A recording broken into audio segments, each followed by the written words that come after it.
Voilà, donc Stéphanie de Courtois, vous êtes enseignante et chercheuse, notamment enseignante à l'école d'architecture de Versailles. Et vos domaines, conception de parcs et jardins, et dans le master que vous co-dirigez, jardin historique, patrimoine, paysage, on est bien dans le sujet, évidemment.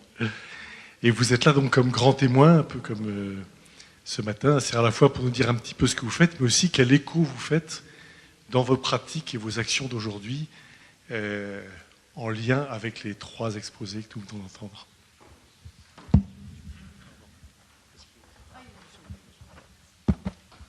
Merci beaucoup. Je précise en effet que je ne suis que historienne, alors je ne sais pas si je fais beaucoup de choses, mais je regarde faire et j'essaye d'accompagner nos étudiants donc de l'école d'architecture de Versailles, où il y a un master spécialisé qui réunit des architectes, des paysagistes, des historiens, un peu comme aujourd'hui, où nous essayons de nous pencher sur le patrimoine paysager, pas pour regarder dans le rétroviseur, mais bien pour regarder vers le futur. C'est à ce titre-là que j'essaierai de réagir aux interventions d'aujourd'hui. Et d'abord pour vous dire comment moi, par rapport aux allées, quelle peut être mon expérience. C'est celle versaillaise, puisque c'est là où je travaille, des majestueux platanes du grand parc.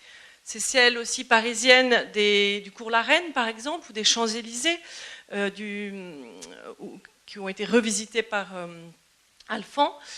C'est celle aussi plus provinciale des mailles, des villes, qui sont souvent devenues des parkings, qui soient quelquefois aussi des lieux conviviaux, mais trop souvent des parkings, et où on ne regarde plus trop la façon dont ils ont été construits.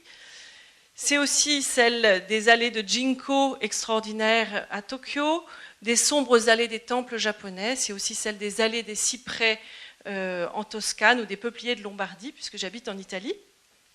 Donc c'est celle plutôt de jardin et aussi de villes dans ce qu'elles gardent, dans ce qu'elles ont emprunté au jardin.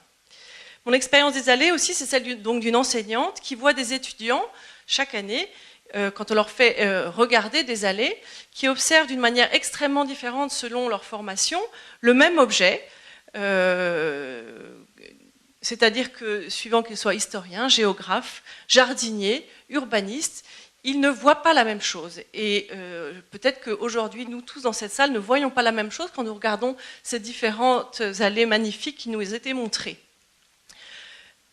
Par ma formation, donc je regarde, l'endroit où j'enseigne, je regarde effectivement les arbres, je regarde aussi le sol, je regarde aussi les bas-côtés de ces allées, je regarde la texture, et on voit que souvent elle a changé. On n'a pas tellement parlé des routes, des revêtements, mais il me semble qu'il faut aussi considérer cet objet-là dans la façon de regarder les allées qui nous ont été transmises. Quelle est l'expérience de la marche sur ces allées, soit qu'on soit dans une voiture, soit qu'on y marche, soit qu'on marche sur le bas-côté, qu'on le fasse aussi en bicyclette. C'est donc une allée en coupe que je regarde aussi, avec le volume qu'a pu avoir pris les arbres, mais aussi donc, la façon dont les allées sont construites. Je regarde aussi, quand je regarde une allée, les marcheurs, les promeneurs qui les parcourent, les cantonniers qui l'entretiennent. Je regarde les animaux qui y vivent, les racines qu'il faut protéger. Et donc c'est vraiment une coupe effectivement qui ne s'arrête pas au niveau de la route, c'est une coupe aussi en profondeur. Et je vois tout ça qui fait patrimoine, qui crée l'allée. Et je fais donc mienne la phrase d'Yves Gillen, qui est un jardinier qui a longtemps jardiné à l'école, au potager du roi. Les allées font le jardin et les bordures font les allées. Donc c'est tout ça qu'il faut regarder, l'endroit où ces allées se trouvent, et puis aussi les éléments très fins qui les constituent et l'espace qu'elles constituent, que cet ensemble constitue. C'est-à-dire un endroit fait de plein et de vide, ou plutôt d'espace ouvert, de respiration. Et je trouve que c'est ça qui est très beau dans ces allées, c'est ces respirations, ce rythme qu'on crée, ces alternances de lumière et d'ombre. Voilà ce que je regarde dans une allée. Alors, il se trouve que depuis 3 ans, l'allée est évidemment un objet éminemment qui appartient au jardin et à la constitution, à la structure des jardins et des grands jardins classiques, mais aussi des grands jardins, des grands parcs paysagers du 19e avec beaucoup d'allées tournantes extrêmement belles, de compositions très raffinées. Et nous avons donc organisé depuis 3 ans, avec mon collègue Denis Mirallier, différentes manifestations ou journées d'études, puisque on voit qu'il y a assez peu encore de recherche faites sur les allées. Alors nous étions bien entendu tournés vers Chantal Pradine pour une de ces manifestations, et nous organisons encore la semaine prochaine une journée qui va vraiment s'intéresser au sol des allées, pas tellement aux arbres, mais au sol, à la consistance, à la texture de ces allées. Rien donc dans mon parcours qui m'est spécialement amené à me pencher sur les allées mémorielles, mais en revanche, beaucoup de points communs et de réflexions que tous ces exposés suscitent sur la mémoire, sur ce que ces usages qui se sont créés dans ces allées, comment est-ce qu'on les conserve, comment est-ce qu'on les maintient et qu'est-ce qu'ils deviennent aujourd'hui que nos sociétés changent.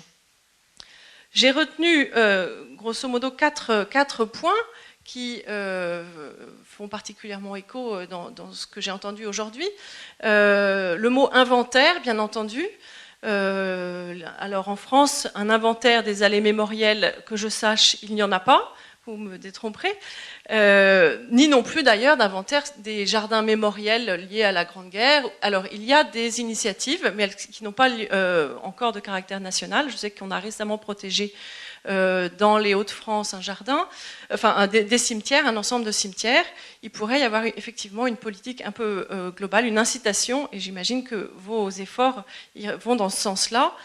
Mais qui dit inventaire dit définition. Et c'est vrai qu'on sent un flottement, ne serait-ce que entre le mot allée et avenue, on sent un flottement sur ce que c'est que ces allées. Moi, je pense jardin, vous pensez ville. Je crois qu'on gagnera à avoir des définitions claires. Est-ce que, par exemple, le caractère monospécifique qui est essentiel dans le jardin français, est-ce que c'est quelque chose qui doit être retenu dans l'inventaire, dans les critères d'inventaire? Je ne sais pas.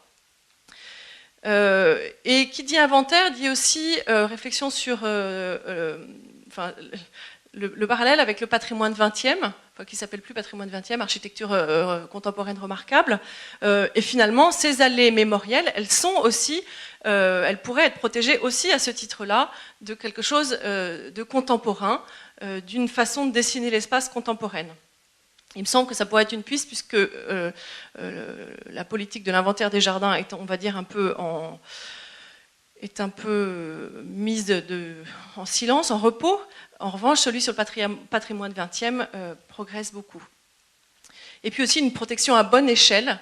C'est quelque chose qui m'a frappé dans ces différentes interventions. Quelle est l'échelle de l'objet qu'on regarde? Est-ce que c'est combien de mètres autour,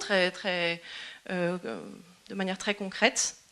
L'autre mot que j'ai entendu, c'est Stuart qui l'a présenté, healing, thérapeutique, et de manière intéressante, ça faisait écho dans mon esprit au terme de reconstruction. Il se trouve qu'en France, en 1919, il y a eu une loi après la guerre, pour la reconstruction des villes, et surtout, après la Première Guerre, et qui était en même temps une loi pour l'extension des villes.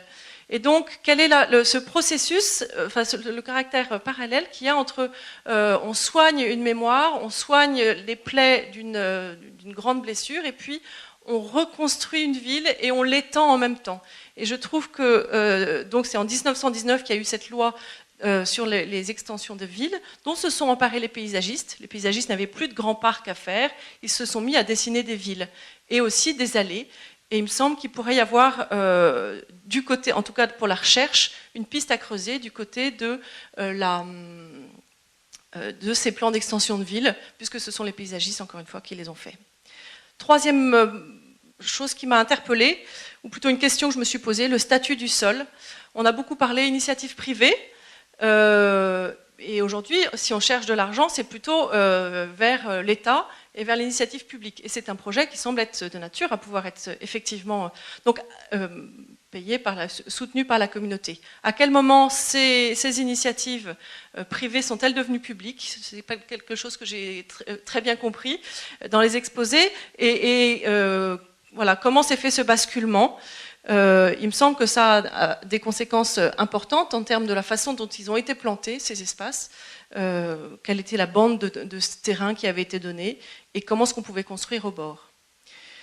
Et puis, pour finir peut-être, de quoi les allées, aujourd'hui, sont-elles la mémoire? puisque on continue à planter des allées, ou qu'il nous faut poser un nouveau regard sur ces allées dont nous héritons. Qu'est-ce qu'elles peuvent porter comme projet pour une communauté? Quelle est la communauté qui peut s'engager pour les soutenir, les entretenir, les financer? J'ai trouvé ça très touchant de voir toutes ces communautés qui s'engageaient, et je me disais qu'aujourd'hui, eh bien, il y avait effectivement, on voyait telle ou telle association qui sauvait, qui se préoccupait de ces allées. Quelle place on fait à ces associations et comment, dans un projet sociétal, eh bien, on accepte, enfin, on intègre leur projet, qui n'est pas seulement quelque chose qui est patrimonial, mais qui est bien pour construire du lien social encore aujourd'hui. Voilà les choses que je voulais dire essentiellement. Et remercier beaucoup nos intervenants, puisque regarder ce qui se passe à l'étranger, ça fait réfléchir à ce qui se passe chez nous. Voilà, merci beaucoup, Séverine Courtois.